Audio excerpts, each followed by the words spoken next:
My goodness. As it says in the program, we're here to discuss experiencing mysterious messages and communications originating from beyond our own dimension. We'll look at ET encounters, encounters with interdimensional entities through psychedelics, forms and types of non-human intelligences, and understanding consciousness and reality. Our speakers who are here today, the true stars of this show. First, we have Richard Martini here.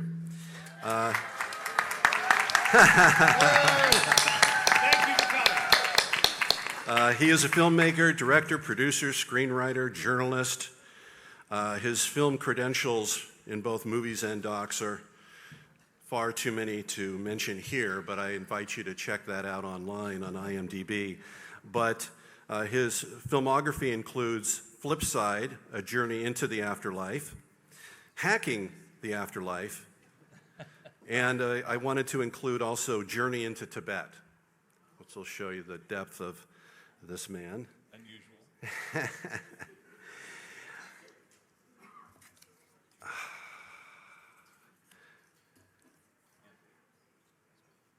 Forgive me, Anthony? Yep. Anthony is a best-selling author, lecturer, broadcaster, leading thinker in the area of consciousness studies. His ideas apply scientific reasoning to some of our greatest mysteries, including what happens when we die.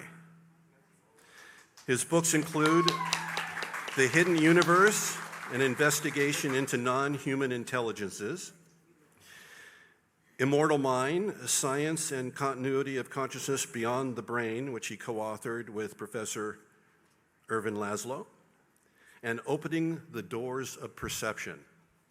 All great reads. Thank you. Dannion Brinkley.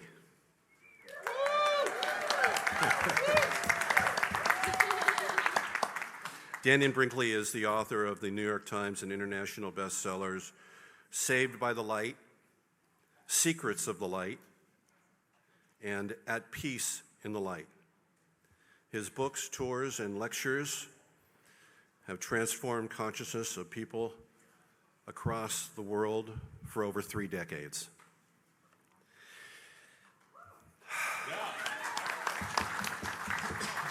Thank you. Dr. Pascal Michael. Can I ask everybody a favor? For the next 90 minutes, please pay attention to your breathing, and please breathe deep, and please put focus on the value of your breath, and matters that the breaths you breathe and collectively how we act and thought these next couple of days could change consciousness for real. We are capable of doing that.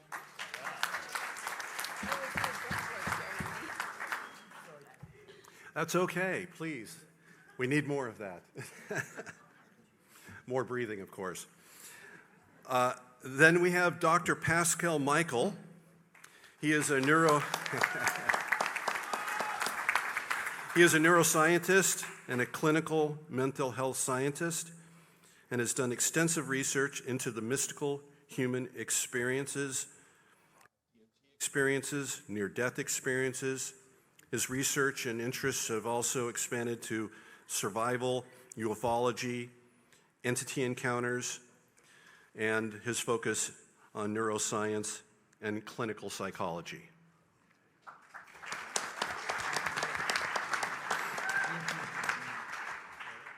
See, you guys are all sitting in different positions from my cards, so I have to really be on my feet here. Then we have Paul Hynek.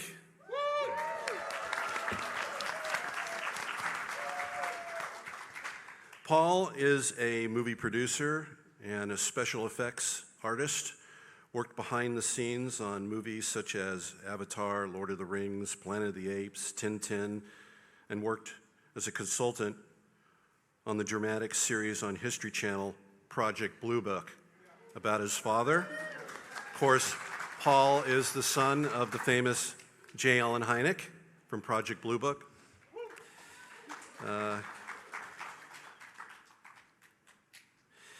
His views on the extraterrestrial hypothesis is well established, and he is an experiencer through his own journey into shamanic realms outside of our own normal human experiences, such as the use of DMT.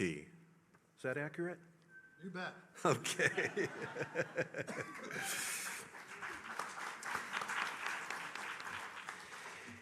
Sarah Breskman Cosme.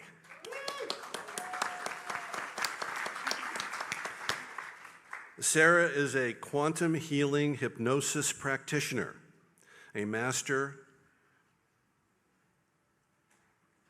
hypnotist. Try to read my own Getting writing. I was having a senior moment. A master hypnotist and author of several books, including a hypnotherapist's journey to Atlantis. A hypnotist's journey to Atlantis, and a hypnotist's journey from the trail to the star people, and a hypnotist's journey on the secrets of the Sphinx. Welcome, everybody.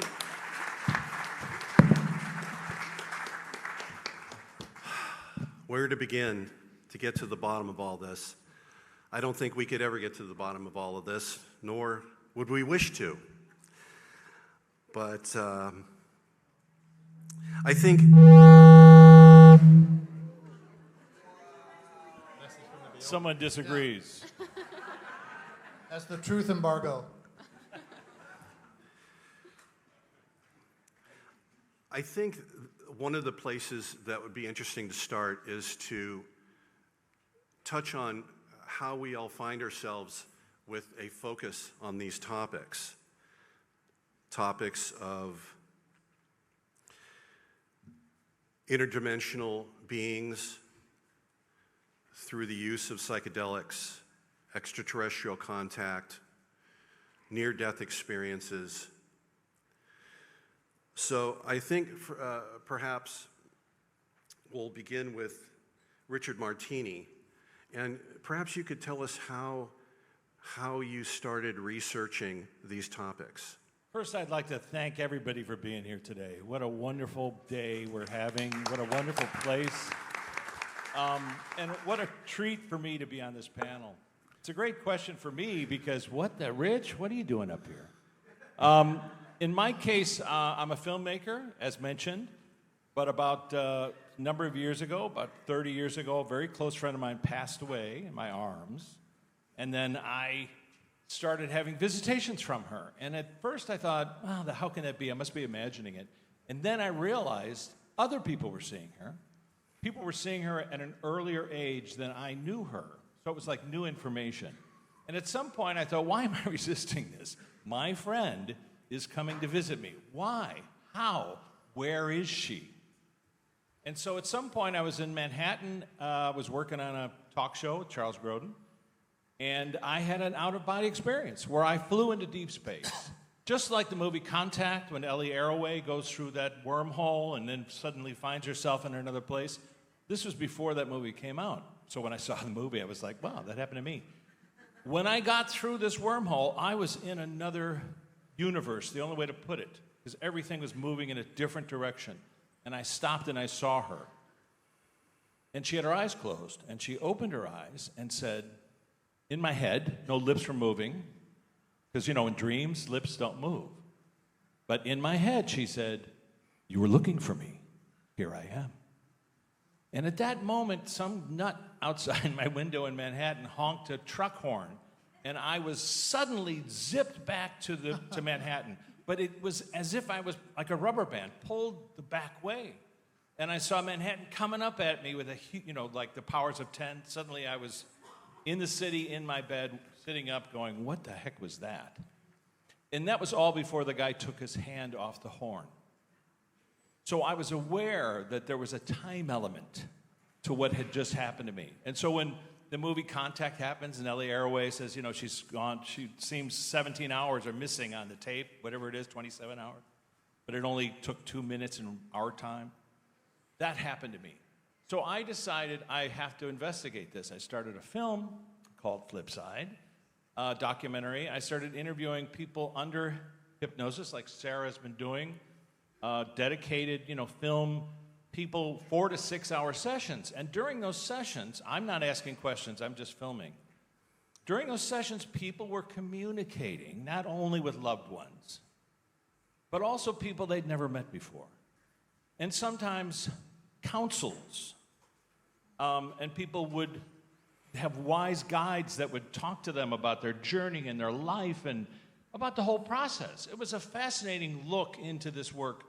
So I compiled that into my book. I ended up going to the University of Virginia to present these cases to them. The medical school, the Department of Perceptual Studies, DOPS, Dr. Grayson, who wrote the Handbook of Near-Death Experiences, Dr. Tucker, Reincarnation Cases, Dr. Kelly, Consciousness outside the brain cases. I presented all this work to them, and they said, well, Rich, there's a problem. We don't consider hypnotherapy science. I said, but I know that's the case because of bias, but that doesn't account for how all these people across the planet are reporting the same phenomena. Counsels, guides, teachers, people off planet, non-human intelligence, let's call it that, but they're not here anymore. So, but that challenge to me said, oh, okay, well, I'm going to start interviewing people who had near-death experiences. And so I filmed them revisiting the event. So someone who had a near-death experience, they'd do a hypnotherapy session, and we'd go back to the moment it started, and then they started to access new information. Oh, I see, my brother's here. I didn't see him the first time, et cetera, et cetera. And then I found that I got contacted by a medium, Jennifer Schaefer, who said, I love your work. And I'm sorry to say, I wasn't really familiar with mediumship. I didn't know what it was. After 8 years, past 8 years, every week, Jennifer and I get together and we talk to people off planet. That was somebody from space. We talk to people off planet. We're doing a workshop tomorrow. It's an uncanny thing, but 8 years every week. We have a podcast, Hacking the Afterlife. And finally, I've discovered that for the past 7 or 8 years, you can do a guided meditation with someone where you just, very simple instructions. This book that I wrote called Divine Counsels in the Afterlife, I had 20 scientists, 2 neuroscientists, one from Harvard, a priest, a doctor, 20 people in total, did a simple guided meditation over Zoom. Each session was only an hour, and at the end of each, I thought there would be a percentage that it would work. As it turned out, all of them were able to talk to people off planet, talk to council members, guides, and on some of the councils, and the councils are wise beings that oversee all of your lifetimes. And on some of those councils, those individuals were non-incarnating people who had never been on Earth. The person I'm filming in a coffee shop, I'm saying, what do you see? And they're saying, well, this is very strange. I'm seeing this creature. I've never seen them before. But because they're on a council, I know that they're a higher intelligence. And so I can ask them the same questions I ask everybody else. And forgive me, Michael, forgive me for interjecting, but don't give it all away yet. We still have time to cover a lot of this stuff. My wife is over there going, wrap it up. Anyway, that's me. That's what I'm doing here. Well, we don't want really to. Appreciate We don't want to give away the surprise. No. But anyway, that's it. And so that's what I've been doing, and that's how I.